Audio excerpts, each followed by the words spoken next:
Hey guys, M12 Warthog here, back with another episode of Strategy Guide. And in today's video, we're continuing our colonial expansion to the colonial Americas as the British in this scenario of Age of Conquest 4. I figured I'd start off by showing you who's in first, who's in what place, and so forth. At this point,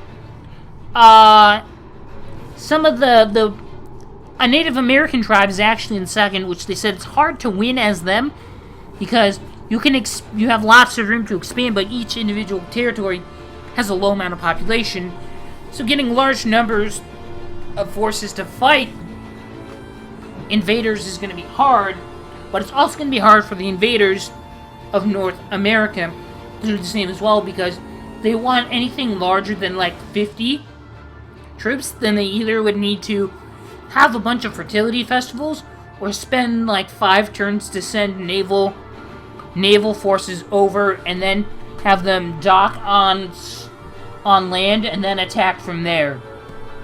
Okay, so let's see here. What am I gonna do? Put 20 there. I'm gonna move this here. I think at this point, I'm just gonna expand up here because I know they can't get as much of this, but I definitely want to cut off their line here. That way I don't have to really worry so much about having too many borders. If I just get this and this, then we'll just have 2 more here, plus this one here. That way I don't have like 3 or 4 up here, maybe more depending upon what they grab and so forth. At this point, let me see. So, I'm allies with Morocco right now, which is why I can see what's going on down here. They have some armies, not as big as others, but I think because this town is fortified, that they're going to have a slight advantage. So what I think it's time for me to do is, starting next turn,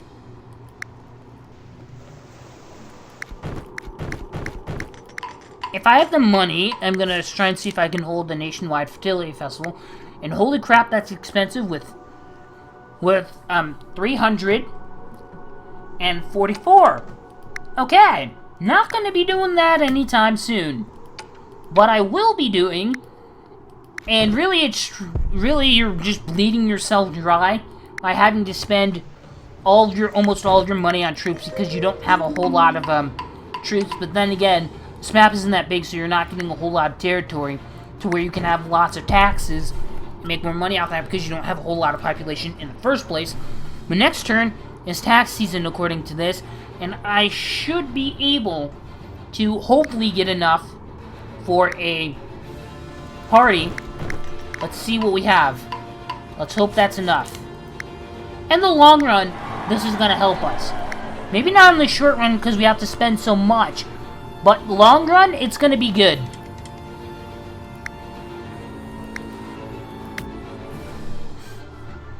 Okay.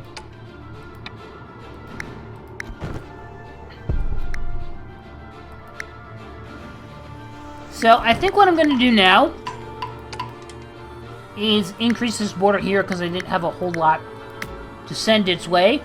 And oh my god, they have 100 on that border. So I got an idea of putting that force down, but then we're going to need to send in reinforcements to assist this. So I guess I'm going to send 20 that way, repair the border here by sending some this way, and I guess that's all we're doing because we have to rely on that. And that's kind of hard to stretch out your borders too much in a situation like this. We're probably going to always end up almost always taking more time than is needed for the sake of just being able to for the sake of just being able to defend all your borders before you expand. Okay. Now I'm going to move this down here because we need to move all of our forces and as much of it as possible to the borders here. Okay, at this point, I'm just going to expand to here. Now what I'm going to do is an all-out offensive, but what I realized is that the way I've captured these territories, this territory is not a border territory. Mountains can do stuff to you, but you definitely want to have this, when you attack, you definitely want to have this line here where everything's connected so that you reduce the amount of borders you have, but this territory is directly not a border. So what I'm going to do is get rid of their 68 troops on the border, and I'll be able to reinforce the current border by doing this here. Now what I'm going to do is move this down here so that I can finish reclaiming territory up there. I'm going to go do this one. I should have done it turns ago, but I'm more focused on what's going on with the war via right now rather than what's going on anywhere else. Okay.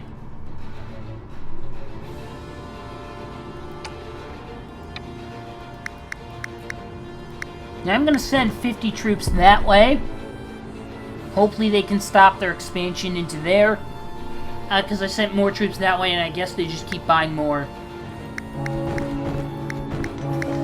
Okay, Morocco apparently got all of that. I'm not too fond of them at the moment, because they're probably bigger than me, and I'm no longer Grand Ruler. No, I'm still in the lead, but they are pretty big. With 20%. They're the biggest contender right now. And it'd be a shame if I happened to make a naval force that came over and wrecked your empire. But you want to know what? When people get in my way, I have to use strategies to defeat them. I'm just gonna make a bigger force here next turn and make them think that I'm gonna do something evil and sinister. Okay. So now I'm gonna move this here.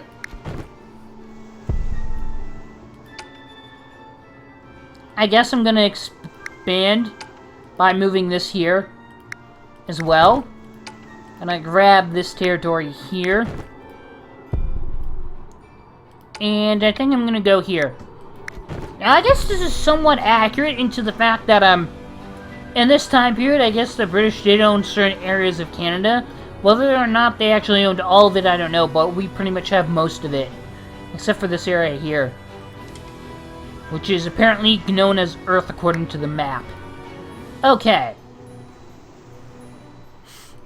I have a feeling we're going to be attacked there, so I'm just going to send 30 troops that way.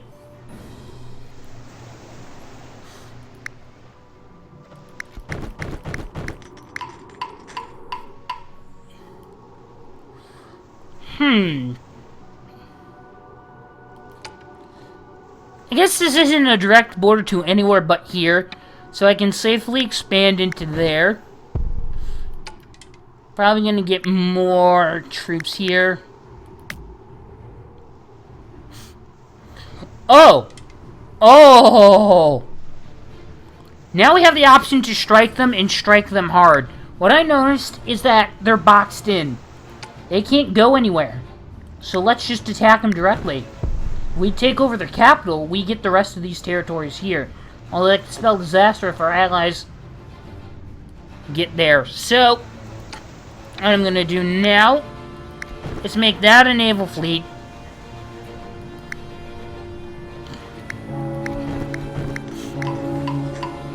And they somehow survived the attack. Holy crap. We need to get them. But here's the thing that I've learned. Whatever amount of numbers that they have there now is what they had at the end of their turn. For all we know, they could buy 1,000 more troops for that territory and we wouldn't know it until we attacked. Same thing can be applied here.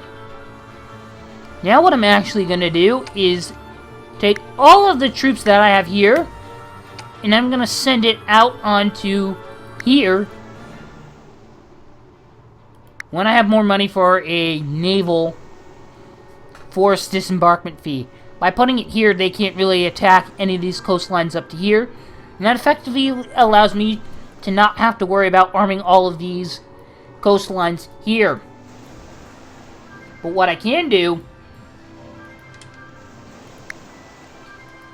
is end our relations with these guys, and hopefully we can take away what they own later on. Okay. So at this point, I'm gonna have to rearm borders, as after capturing that, we got more territory. Mainly, I'm just gonna have to arm these three. We're technically at a ceasefire with these guys here. But yeah. Okay. I'm gonna put 30 there. I'm gonna put, say, 20 here. I guess I have to move all my forces down there. And move this down here as well. Now, if I manage to take out Morocco, that means all of these borders here, with all my troops, can now be moved. And because we don't have a whole lot of population, you don't want to disband your troops. Slowly, turn by turn, move them down here and fix all the borders and stuff down here as well. Okay. Now, I still cannot declare war on them, as we are still at a ceasefire, which is what you automatically agree to, apparently. It makes no sense when you want to end relations with them. I thought that would... The first time I did that, I thought that would include the ability for, or the ability for you, to be in a ceasefire as well. Okay, so... it's in my best interest to keep these guys alive for now. To hold off this attack here, that way the last native tribe isn't destroyed and they attack us. The reason for this is that I want to have the sneak attack on them. So let's just say 120 and see if they accept the offer. If they get destroyed, then they're done for. But who knows? Okay, sweet. This is good. What I'm going to do, though, is make an additional force. And I won't be able to disembark that until next turn. But I have an extra 100 troops there. Plus, that's a land border. And plus, they're going to attack me, of course, so I might as well just have this be here. And go directly for them.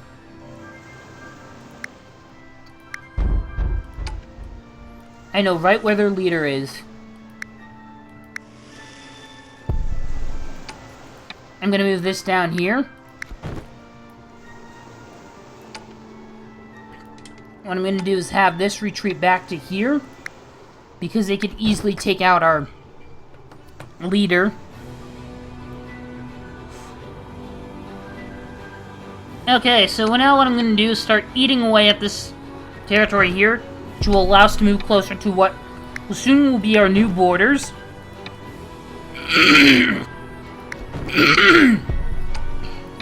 Okay. Now what we're gonna do is, if that attacks there,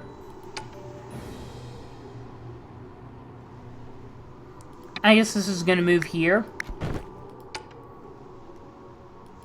And this is gonna move here.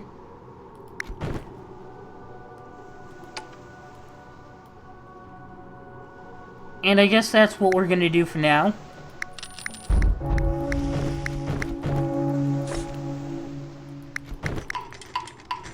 Okay. So, not bad so far.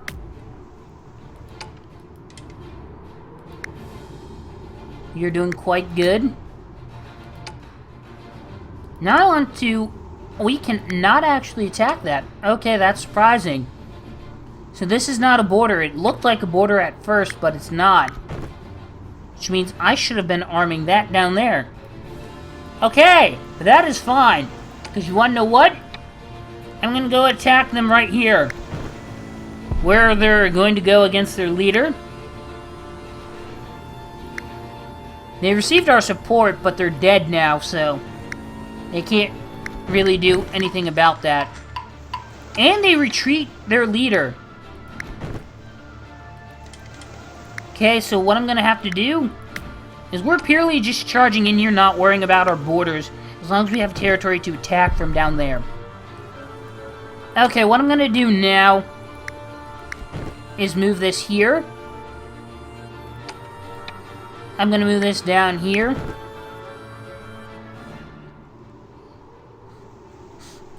Okay, and what I'm going to do is try and stop these guys as much as I can. So let me think. I'm going to move this here. Move that there.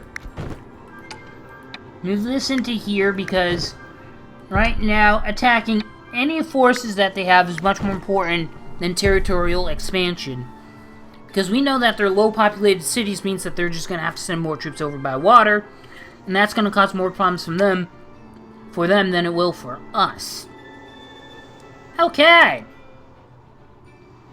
I think that's all I can do at the moment.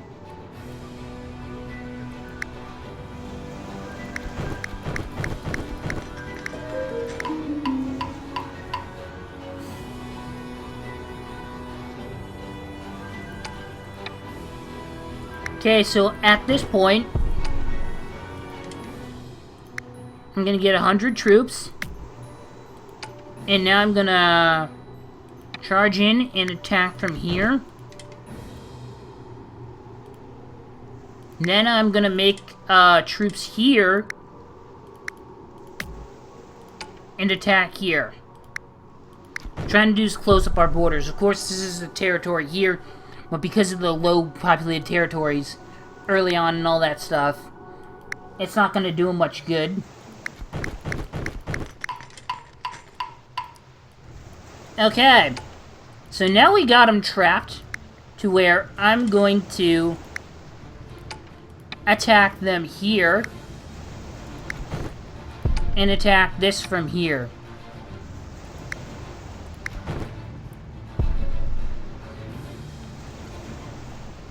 Now, at this point, I did get a lot of money from tax season, and of course, one of the more important things is having bigger populations.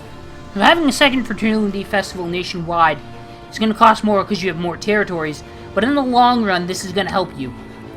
Okay, so what I'm going to do now is move my attacking force here, all but 100, because that is a border territory. And yes, we do get the ability to have like about 100 or so troops this early on. Okay. Now I'm going to move this down here to sort of block off this water here. Almost as if we own the place, or own that territory.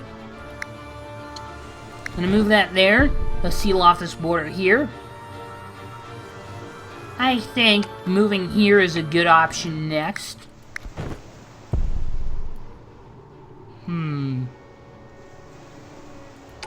If I move here or here, that just leaves the other territory to attack us directly from here. So I'm not going to do anything on the hopes that we actually get our enemy's leader. Which surprisingly withstood many attacks. Okay. So now we're going to send 2 more attacks at him. And this way, we keep dwindling his money because he has to spend more money on buying troops for the thing. And we also get to attack him and possibly gain everything that they have. Which is actually quite good. Okay, so now I'm going to put about 70 troops here. 70 here. I still don't know why they didn't get all of modern day Spain. Like the Spanish, the way they started out, they could have 6 territories on the end of turn 2. I don't know why they didn't do that. Okay, so at this point, I'm going to start moving my troops down here. I should be moving all of them at once.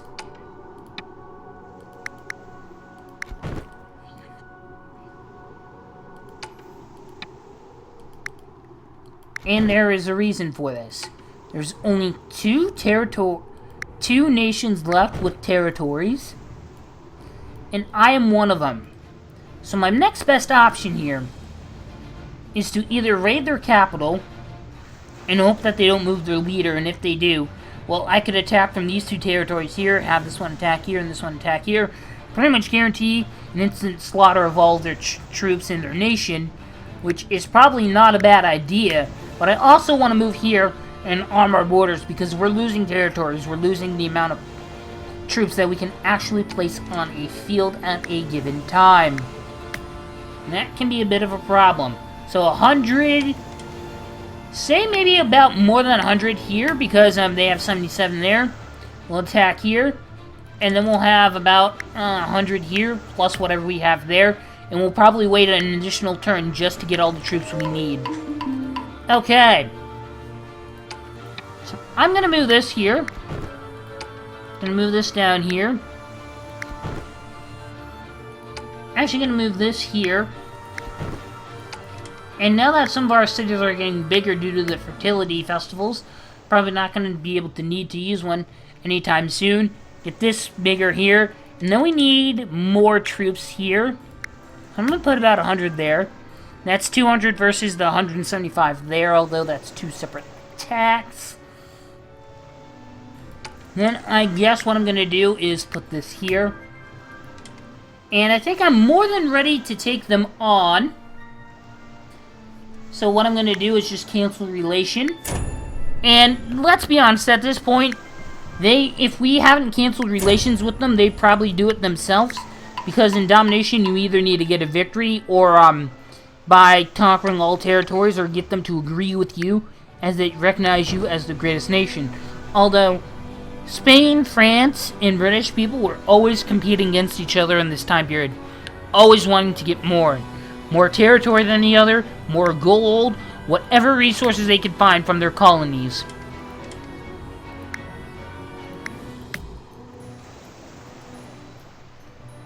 Okay.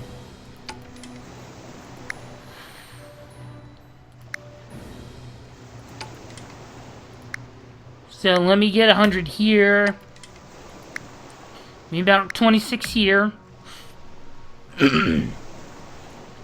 Eventually, they'll either agree that I'm the greatest nation ever, with recognition, or what I'm going to do is probably wipe out our enemies by attacking these three territories here.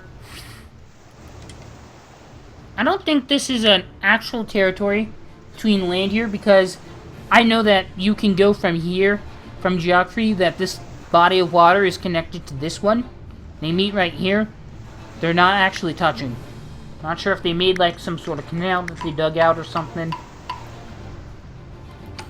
Just for good measure, I'm going to have a naval fleet on standby for an additional 100 troops just in case something goes wrong next turn. Okay. Can we declare war? Yes, we can.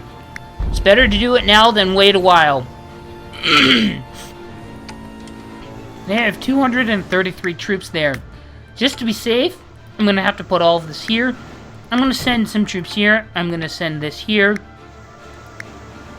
I'm going to send all of these right into here directly on their leader. And then I'm going to move this right here and maneuver this. So at this point, all three of those territories being attacked. I can't attack from land directly. Seeing as I've actually declared war on them, I could, if I wanted to, attack some of the other nations, such as this one. I don't want to leave any borders exposed. I could attack from here with this one. Go directly for this one as well. Go in here with this. And this one here. And then my naval force sneak around and attack them here.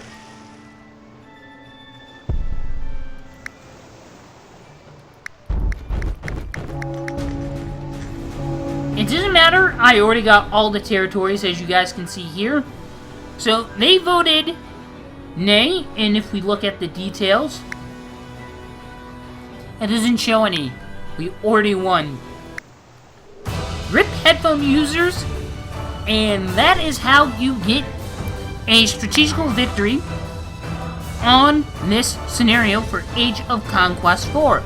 Hope you guys enjoyed watching. If you did, take the time to leave any comments, questions, or feedback for me in the comment section down below would be highly appreciated. And I will see you guys later in another video. Bye-bye!